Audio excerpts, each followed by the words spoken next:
Ahora vayamos a Marechal. No voy a hablar de la vida de Marechal, porque hay algunos libritos por ahí.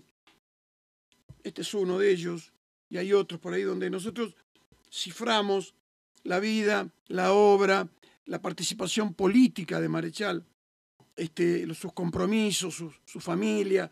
Hay una reseña, una aproximación biobibliográfica a Marechal y un catálogo con las obras de Marechal, ¿no es cierto? En su Alegropeya, Leopoldo nos dice que la soledad no existe, porque ninguno está solo. Eso habla del imperio de Dios por sobre todas las cosas, ¿no es cierto? Y además nos dice que un sabor eterno nos fue dado y el alma lo recuerda. ¿De dónde recordamos esa eternidad si no la conocemos? ¿De dónde recordamos la felicidad, la profunda felicidad, si no la conocemos? ¿Por qué lloramos de felicidad cuando somos niños? Porque venimos de las entrañas de del Creador, que es el que nos da esa felicidad. Bueno, respecto de la obra de Marechal, diremos que la obra de Marechal es una y varia. Todos los libros de Marechal. Marechal es un polígrafo. Es un hombre que abordó todos los géneros literarios. Es uno de los pocos escritores trascendentes argentinos que abordó todos los géneros literarios. Novela, cuento, ensayo, periodismo, crítica literaria, teatro, bueno, todos los géneros literarios, ¿no? Y toda la obra de Marechal y todos sus libros son muchos pero uno. Todos tienen la misma finalidad, que es la batalla celeste y la batalla terrestre. En la batalla de José Luna se plantea eso, en las tres caras de Venus se plantea eso, en el Adán Buenos Aires se plantea eso. Sus tres novelas, el Adán, el banquete y el megafón, que se dan en los géneros clásicos, ¿no es cierto? El viaje en el Adán, que es una novela de 750 páginas que dura 3 días. El viaje de Adán ocurre en 3 días. Incluso su descenso a los infiernos a través de un hueco, de un roble que hay en Saavedra, en el barrio de Saavedra. Cuando yo tenía 20 años lo fui a buscar ese roble, creyéndome que existía. Era una de las entradas del infierno. Según Dolina, hay otras 2 entradas del infierno. Una son los baños fétidos de la estación de Flores. Y otra es el escote de la Pechugona. Bueno, Dolina es muy Marechal, ¿eh? Es muy Marechal. Marechal habla en Megafón. ¿Megafón quién es? El oscuro de Flores, que remite al oscuro de Éfeso, a Demócrito, ¿no es cierto? Y su nombre de Flores. Megafón, ¿no es cierto? Bueno. Así que bueno, nos dice en aquel maravilloso ensayo de Descenso y Ascenso del Alma por la Belleza, que es un ensayo sobre Isidoro de Sevilla, San Isidoro de Sevilla, nos dice Marechal, descenso y ascenso del alma. Primero descenso, después ascenso. O sea, si vos no descendiste, no podés ascender. Si no comiste en el chiquero de los puercos de Severo Arcángelo todas las miserias terrestres, no vas a poder sentarte en la mesa del banquete. Eso es extraordinario entenderlo en todo sentido, sentido político, sentido económico, en todo sentido. Primero el descenso, pero date lugar para el ascenso, loco. No te quedes cómodo en el chiquero. Algún día nuestro Señor te mostró las miserias de la vida y te hizo pisar barro y te hizo, como ocurría en mi infancia, tener que caminar 34 pasos para llegar hasta el baño, en el frío, en la lluvia, en donde fuere, para después mostrarte las ventajas de la cerámica y de aquella maravilla de que apretás un botón y sale el agua y se lleva la porquería. Que para los que nos criamos en un rancho con excusado, haber reconocido eso desde el descenso, haberlo reconocido, es algo que nos cambia la vida y que nos obliga. Y que nos obliga a luchar para que todos puedan tener ese ascenso. Bueno, como esto sabíamos que nos iba a quedar corto, yo dije, bueno, ¿cómo hago para reducir en pocos minutos lo que quiero decir de Marechal? Bueno, voy a agarrar un libro. Y agarré el Megafón. Y voy a narrar una de las rapsodias de Megafón. Y como yo me enamoré de Marechal a los 20 años, cuando volví a leerlo, me volví a enamorar. Maravilloso eso. Es una cosa extraordinaria. Lo que me pasó en estos días, leyendo a Marechal. Entonces dije, esto no me lo puedo guardar para mí. Así que en los próximos días vamos a inaugurar un taller de lectura en esta casa, en donde vamos a leer a Marechal. Así que acá les voy a dejar al monitor. No, al monitor no, porque el monitor era botón en el aula. No sé si los jóvenes conocen lo que es el monitor, pero los viejos era el alcahuete de la maestra. Entonces a la salida lo esperábamos y le dábamos la salsa. No, le voy a dejar al compañero que ha conducido esto, que es Santiaguito. Los que no tengan mi contacto, anótense acá para el taller. Después anoten sus teléfonos. Los que lo tengan, después nos comunicamos por WhatsApp y vamos a ver qué día ponemos, en qué horario. Así hacemos un taller para leer entre todos a Marechal. Bueno, esto ya está. Esto ya está. Bueno, yo iba a hablar de los simbolismos del Martín Fierro, porque a veces cuando se habla de la como dijimos, la filosofía, no, la metafísica. La metafísica peronista, muchos remiten a Astrada y al mito gaucho.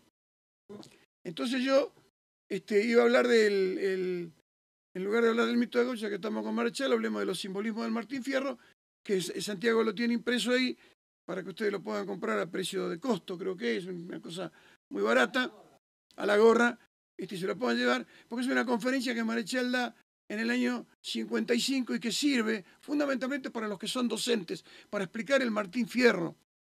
Marechal dice que es un milagro literario el Martín Fierro, y hace todo un análisis, un desarrollo de 10 páginas extraordinarios, un ensayo extraordinario, en el que habla, así que no voy a hablar yo, que hable Marechal de eso, ¿no es cierto?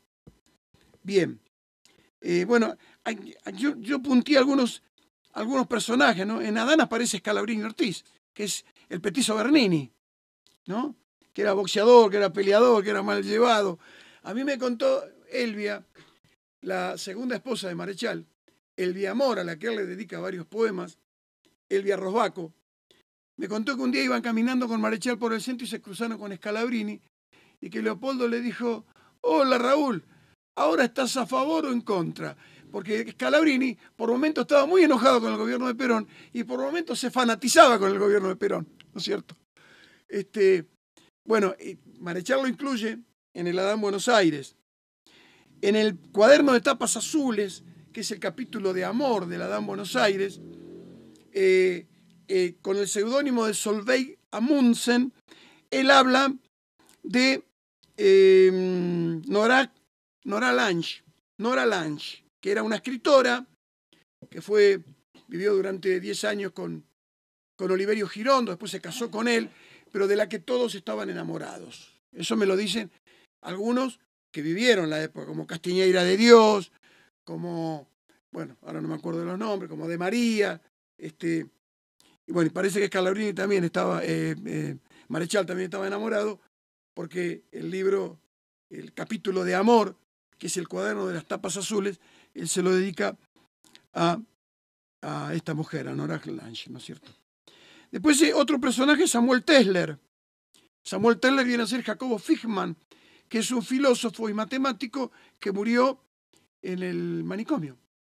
Marechal en el Adán Buenos Aires lo dejan en el infierno, y en el megafón dice, no, tenemos que liberar al maestro Samuel Tesler. Y hacen todo un planteo para tomar el manicomio, entre ellos Barrantes y Barroso, Patricia Bell. Era un cachera, la corte, ¿viste? Un desastre eso. Esos operativos que armaba. Lo manejaba Tesler el manicomio. Lo manejaba, claro, Samuel Tesler, con su kimono que obsesionaba a la gente. Bueno, y también aparece el astrónomo Schulz, que es Schulz Solar, un gran artista plástico, también de aquella generación, que también era un filósofo con el que ellos habían hecho amistad, ¿no es cierto? En el banquete aparece el hermano Pedro. El hermano Pedro es el salmodiante de la ventana en el banquete Severo Arcángelo.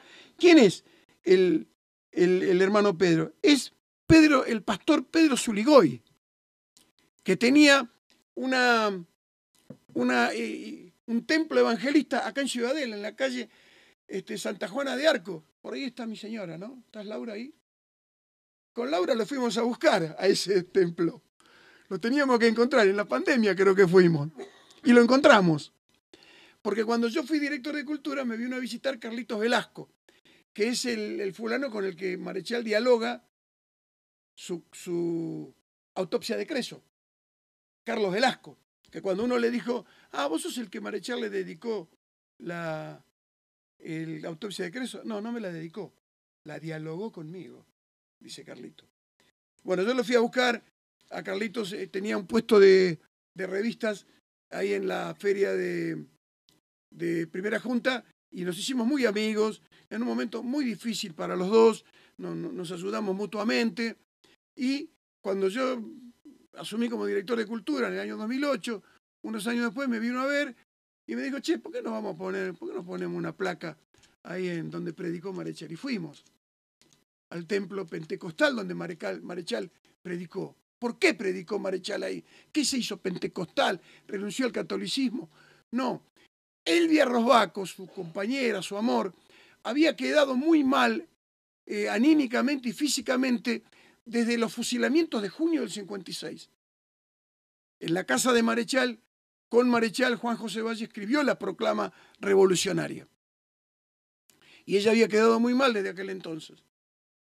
Llegó un momento en el que no podía caminar, había que arrastrarla. Entonces Carlito, que era uno de los que lo visitaba a Marechal, le dijo, ¿no querés que lo llevemos, que la llevemos? Porque el hombre cura de palabra. Yo lo he visto, el hombre sabe mucho. Entonces él dijo, donde sea. La cargaron en un auto y la trajeron. Entró en silla de ruedas y salió caminando. Elvia. Y entonces Marechal predicó en ese templo durante mucho tiempo. Y cuando pusimos la placa, a mí me pidieron que dijera unas palabras y las tuve que decir desde ese templo, desde ese púlpito, donde había predicado el padre Zuligoy y había predicado Marechal. Y a mí me quebró eso. Para mí fue muy fuerte, porque yo le fui a decir que yo había perdido la fe que yo tenía en mi infancia, que yo quería recuperar esa fe. Y bueno, no pude terminar mi discurso porque me quebré. Y entonces subió el pastor y dijo, esto es lo más marechaliano que nos ha pasado en muchos años, ¿no es cierto? Así que bueno, ese es el hermano Pedro, el salmodiante de la ventana del banquete. En Megafón aparecen el economista Salsamendi Neumann, que es Álvaro Alzogaray, ¿no? Donde se alude al invierno y todo eso. Aparece el general González Cabezón. ¿Quién es el general? Es Pedro Eugenio Aramburu. Megafón, Marechal muere. Marechal muere el 26 de junio del 70. El libro aparece en julio del 70 y el 30 de julio o el 29 lo secuestran a Aramburu, creo que es. El 29 de mayo, ya lo habían secuestrado. Es cierto, exacto. Bueno, entonces incluso de los servicios de información la fueron a ver a Elvia y le dijeron qué sabía ella de eso, porque evidentemente no había ninguna relación. No sé quién lo dijo, fue profético lo de Marechal, ¿no? Bien. Y también aparece en una de las rapsodias del megafón, aparece el happening. Aparece un happening cuyo desarrollo vos te das cuenta que ocurre en el Instituto Di Tella. En ese happening presentan a un marciano, a un tipo venido de Marte, que era verdaderamente de Marte, ¿no? Bueno, y ocurren un montón de otras cosas. Bueno, y en una de las rapsodias de Megafón, cuando el asedio al intendente, cobra vida la estatua de Juan de Garay y empieza a insultarlos a todos en lo que han transformado a Buenos Aires, aquella Buenos Aires que él fundó. Los protagonistas de los escritos de Marechal son personas comunes. José Luna es un exboxeador que es vendedor de Biblias, cuando él lo conoce, ¿no? A José Luna. Megafón es un tipo que leía en la biblioteca, que Marechal dice que era la biblioteca Alberdi, en la que él estudiaba, y que Megafón era un anunciador, era un exboxeador, anunciador de las películas de box, y que de las peleas de box, que las anunciaba con un megáfono. De ahí le viene el nombre de Megafón, ¿no es cierto? Así que bueno, yo no quiero abrumarlos más, no quiero hablar de la realidad, porque coincido totalmente con lo que los compañeros dijeron, y no quiero que se lleven otro discurso que el que los compañeros dijeron de la realidad, que me parece acertadísimo, me parece exacto, no quiero confundirme ni confundirlos con mi discurso, con lo que dicen ellos, que está mucho más cercano generacionalmente a la realidad que lo que pueda pensar yo. Y por último, les quiero dejar una frase de mi destruido Heptamerón, en donde en el segundo día, el Heptamerón son los 7 días poéticos, ¿no es cierto?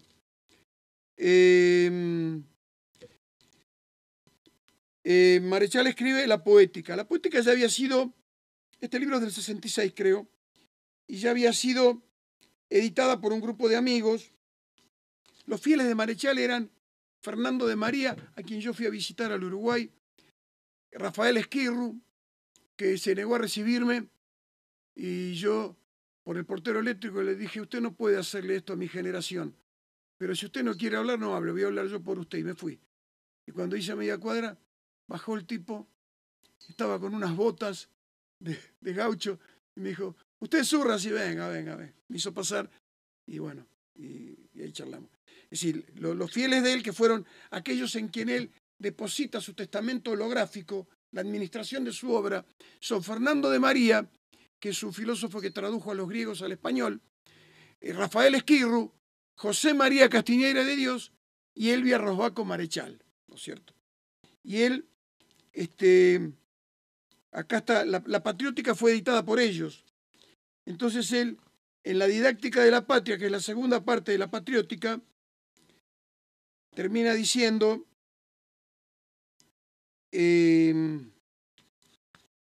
a ver, yo lo tendría que haber marcado de nuevo esto. Él dice, no sé si acá, no creo que haya, pero por si acá hubiera algún militante político, digo esto. Si acaso gobernaras a tu pueblo, no has de olvidar que todo poder viene de arriba y que lo ejerces por delegación, como instrumento simple de la verdad primera.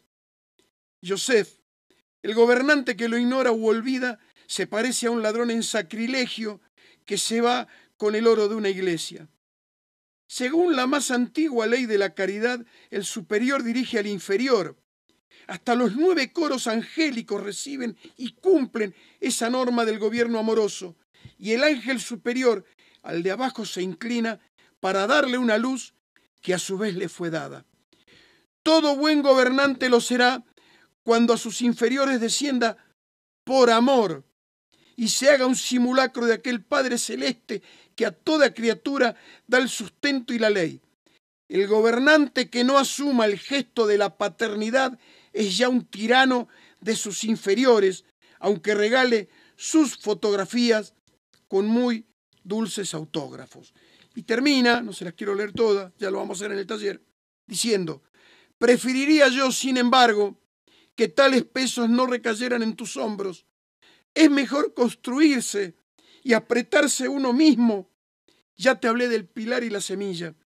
Y crecer por adentro lo que afuera se poda, y ganar por arriba lo que se pierde abajo. Si así lo hicieras, crecerá la patria, Joseph, en cada una de tus disminuciones, y todo lo que pierdas lo ganará esa novia del suceder en su más claro día. Gracias, compañeros.